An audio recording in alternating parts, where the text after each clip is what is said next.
ஒரு கட்டத்தில் அதிமுக தோல்வி மீது ஏறுவார்கள், ஒரு கட்டத்தில் திமுக மீது தோல்வி ஏறிக்கொண்டு இருப்பார்கள்.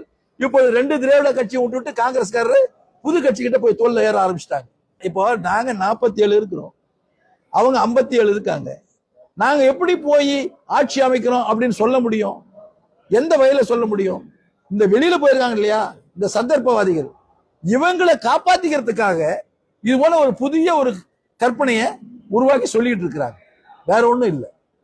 எங்களை பொறுத்தவரையிலும் தெளிவா இருக்கிறோம். அதிமுக என்ற இந்த மாபெரும் இயக்கம் எதிர்கட்சியில் அமர்வதற்கு தயாரா இருக்குது. ஏன் நாங்க போக கூடாதா? வெறும் 107 சீட்டு தானே, நாங்க ஏதோ ஒரு பேரம் பேசி அவங்க கிட்ட போய் செட்டில் ஆயிருக்கூடாதா? ஏன் போல? தனித்தன்மையோடு இருக்கிறோம். நாங்க 31 ஆண்டு காலம் ஆட்சி செய்த இயக்கம். நாங்க தான் ஆட்சிக்கு வரும்னு எதிர்பார்த்திருந்தோம், வரல. எதிர்கட்சியில் உட்கார்றோம். எதிர்கட்சியில் உட்கார்ந்து பொதுச்செயலாளர் அன்னைக்கே காவிரி விஷயத்தை, மேகதாது விஷயம் வந்து மிக அழகாக எடுத்து சொன்னாரு.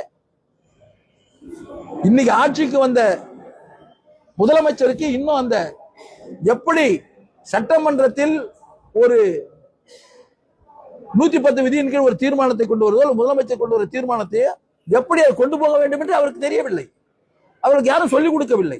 ஒரு தீர்மானத்தை முன்மொழிகிறார், ஆதரிக்க வேண்டும் என்று ஏகமனதாக ஆதரிக்கிறார்கள். திராவிட முன்னேற்ற கழக தலைவர் அதற்கு நடுவர் மன்றத்தை ஏற்படுத்த வேண்டும் என்று சொல்கிறார். அதை தீர்மானமாக மீண்டும் கொண்டு வந்திருக்க வேண்டும், சட்டமன்றத்தில் வாசித்திருக்க வேண்டும், விவாதத்திற்கு விட்டிருக்க வேண்டும், வாக்குகளுக்கு விட்டிருக்க வேண்டும். வாக்கு விட்ட பின்பு ஏகமனதாக தீர்மானம் நிறைவேற்ற பின்புதான் அது இணைத்திருக்க வேண்டும். அவ்வாறு இல்லாமல் ஏற்கனவே நிறைவேற்றப்பட்ட ஒரு தீர்மானத்தில் அவர் இணைத்துக் கொண்டார். அது இப்பொழுது பெரிய பிரச்சனையாக வந்து கொண்டிருக்கிறது. ஏற்கனவே மேகதாது அணையுடைய நீரும் காவிரி நீருக்கு உட்பட்டதுதான். அந்த காவிரி நீருக்கு உட்பட்டதுதான் காவிரி நடுவர் நீதிமன்றம் நமக்கு தீர்ப்பு வழங்கி இருக்கிறது. அந்த தீர்ப்பின் வாயிலாகத்தான் இத்தனை டிஎம்சி தண்ணி நமக்கு கொடுக்க வேண்டும் என்று அதில் ஆணை பிறப்பிக்கப்பட்டிருக்கிறது. அப்படி பிறப்பிக்கப்பட்ட ஆணையில் மேகதாது அணையின் இது ஆற்றின் வழியாக வருகின்ற தண்ணீரோடு இணைத்து தான் அது வந்திருக்கிறது. இப்ப நடுவர் மன்றம் போட்டா ஏற்கனவே கொண்டு வந்த அந்த உத்தரவு நீர்த்து போகும். இது இந்த ஆட்சியாளர்களுக்கு தெரியவில்லை. என்ன செய்யறது?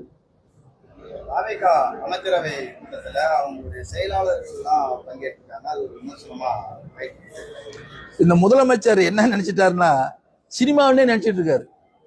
செட்டிங்ஸ்ல வந்து யாராவது புதால் வந்து உட்கார பையனா ஒரு ஐடியா கொடு அப்படின்ற மாதிரி அமைச்சரவையிலே இவருக்கு வேண்டியவங்களை கொண்டு போய் உட்கார வச்சுக்கிட்டார். அது என்ன பெருமைக்கு உட்கார வச்சாரா? இல்ல பாத்தியா நீ செட்டிங்ஸ்ல என்ன உட்கார வச்சிருந்த, இன்னைக்கு பாத்தியா நான் உன்னை வந்து முதலமைச்சர் நானு இதுல உட்கார வைக்கிற சொல்றாரு. அது வந்து ஒரு மிக தவறான முன்னுதாரணம். எந்த வகையிலும் அவர்